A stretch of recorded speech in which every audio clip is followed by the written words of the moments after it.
To Unity developers. Notes on integrating the Image-to-3D plugin. 1. Why write this plugin? Most times, as developers, it's not the technical challenges we fear, but the chores that drain our passion. Recently I found that bringing AI generation into Unity, but even if you understand the API docs, but I don't know how to organize the process in Unity. The upload, polling and download processes are too fragmented. It takes a long time to connect. The vision behind Image-to-3D for Unity is straightforward: to consolidate these steps into a direct, playable workflow in Unity. Second, what problems does it solve? Nowadays, AI generation often feels like a black box. A request is sent out, but you don't know where it gets stuck. This plugin strings everything together: config, matching, generation, login, download, and local preview. It saves you time from building the link from scratch, and reduce the mental cost of debugging asynchronous processes. Most importantly, it makes the result verification a closed loop. After downloading the model, you can directly use the built-in previewer in Unity, without looking for other verification tools. 3. Some details in installation and use. If you're ready to try it, there are a few details I want to remind you in advance. Firstly, the API credentials.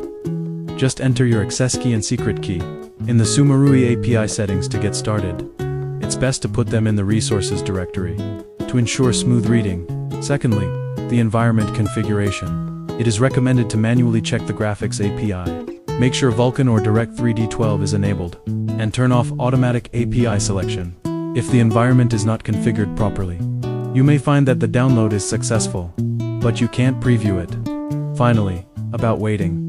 3D GS generation is not instantaneous. A single task usually takes more than 20 minutes. It is recommended to design it as an asynchronous task, to make the process more in line with the actual usage. Fourth, a small thought about the world model. The reason why we are obsessed with 3D generation is because we believe that in the future, rather than just reading pixels, although video generation is beautiful, but it is dead. What we need is a three-dimensional world mode, and physical properties that conform to the laws. Only if the model is accurate enough can robots in simulations. The skills they have learned can be smoothly brought into reality. Currently, this set of plugins is more like a skeleton for secondary development. If you have any questions during the use, or better optimization suggestions, please leave a message in the comment section. The open source road is long. If this tool can help you avoid some detours, I hope you can give our GitHub a star on our GitHub project. That's the greatest encouragement for us. Thanks for watching.